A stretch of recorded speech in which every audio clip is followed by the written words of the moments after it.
बुद्ध कहते हैं, जैसा हम सोचते हैं हमारा जीवन बिल्कुल वैसा ही बनता है। एक छोटी सी कहानी बुद्ध के इस कथन को समझाने के लिए। एक बार बुद्ध और उनके कुछ भिक्षुक एक वन से गुजर रहे होते हैं। बहुत दूर चलने के बाद बुद्ध के भिक्षुक बुद्ध से कहते हैं, बुद्ध, क्या हम कुछ देर विश्राम कर सकते हैं? बुद्ध कहते हैं, अवश्य। वो देखो, एक बड़ा वृक्ष, हम उसके नीचे बैठकर विश्राम करेंगे।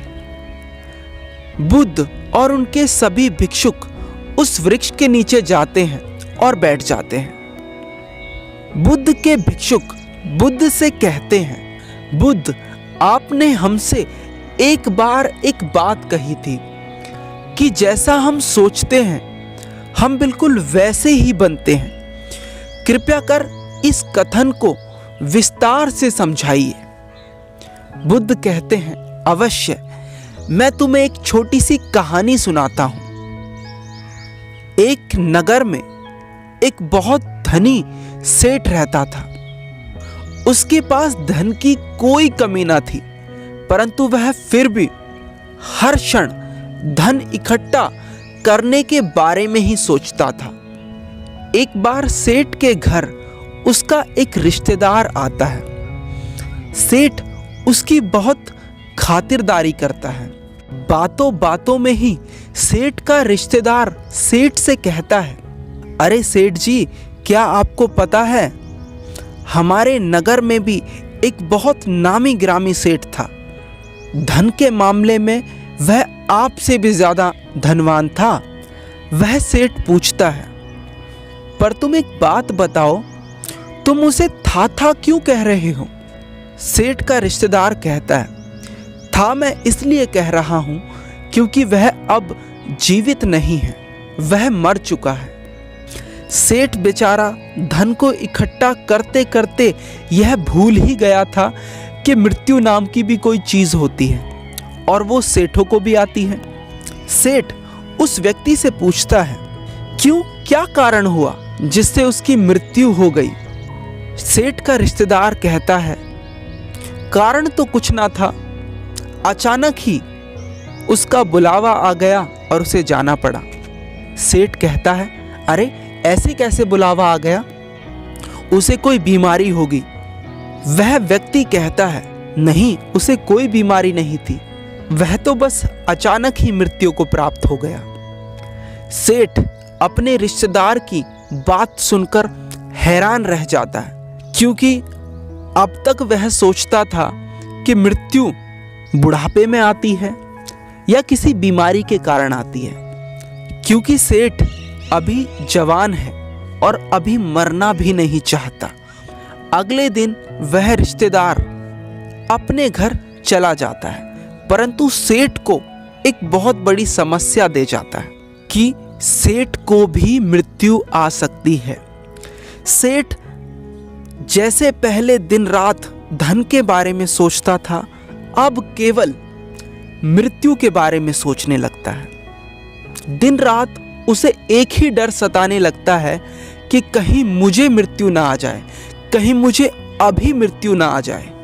समय बीतता है और सेठ बहुत कमजोर होने लगता है, क्योंकि अब ना वह ढंग से खाता है ना पीता है, केवल मृत्यु के बारे में सोचता है। उसकी जीवा पर केवल एक ही कथन रहता है, कहीं मुझे मृत्यु ना आ जाए, कहीं मुझे मृत्यु ना आ जाए। और वह बीमार हो जाता है। उसकी ऐसी स्थिति हो जाती है मानो कभी भी प्राण निकल जाए। सभी लोग उस सेठ की ऐसी हालत देखकर बड़े आश्चर्यचकित होते हैं, क्योंकि उन्होंने देखा था कि यह सेठ तो हमेशा खुश रहता था, इसके पास तो धन की कोई कमी ना थी, पर अब इसको क्या हुआ?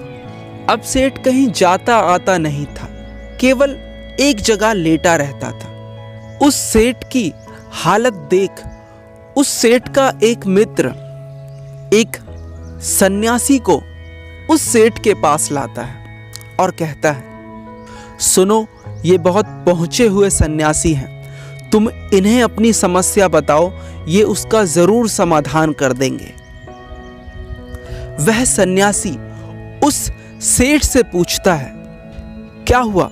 मैंने तुम्हें पहले भी देखा है, परंतु तुम इतने कमजोर कैसे हो गए? कौन सी चिंता तुम्हें खाए जा रही है? सन्यासी की बात सुन वह सेठ उस सन्यासी से कहता है, मैं मृत्यु को प्राप्त होना नहीं चाहता, मैं जीना चाहता हूं। कहीं मुझे मृत्यु ना आ जाए, कहीं मैं मर ना जाऊं। वह सन्यासी मुस्कुराता है और उस सेठ से कहता है, अच्छा, तुम्हें मृत्यु का भय है? वह सेठ कहता है, हाँ, मेरे पास इतना सारा धन है, इसका उपयोग कौन करेगा यदि मैं मर जाऊंगा तो? मुझे मृत्यु को प्राप्त नहीं होना, मुझे जीना है। वह संत कहते हैं, तुम्हारी इस समस्या का मैं अभी समाधान निकाल देता हूं। वह सेठ बहुत खुश होता है और उस संत के आगे हाथ जोड़ता है और कहता है, कृपया कर आप मेरी इस समस्या का समाधान कीजिए।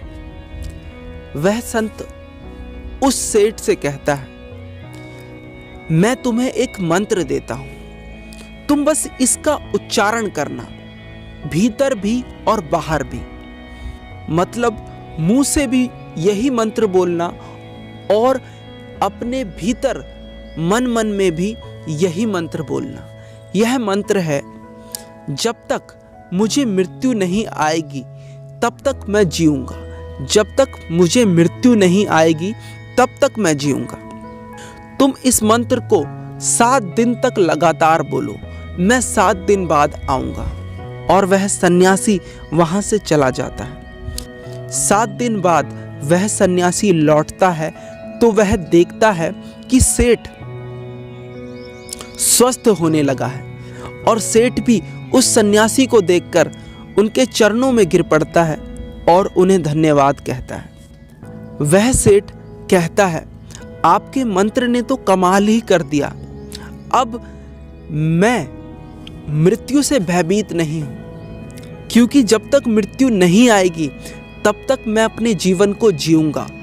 पहले मैं मृत्यु के डर के कारण जीवन को जी ही नहीं पा रहा था, परंतु आपके मंत्र ने तो मेरा जीवन ही बदल दिया। जो लोग मुझे सुन रहे हैं उनमें से कुछ लोग सोच रहे होंगे कि भला इस मंत्र से हुआ क्या, इस छोटी सी लाइन ने क्या बदल दिया।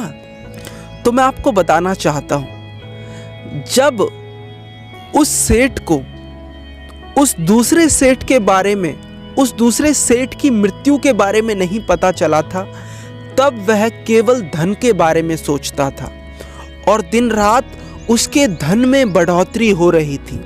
वह दिन रात धन इकट्ठा कर रहा था, उसका स्वास्थ्य भी ठीक था, वह खुश भी था।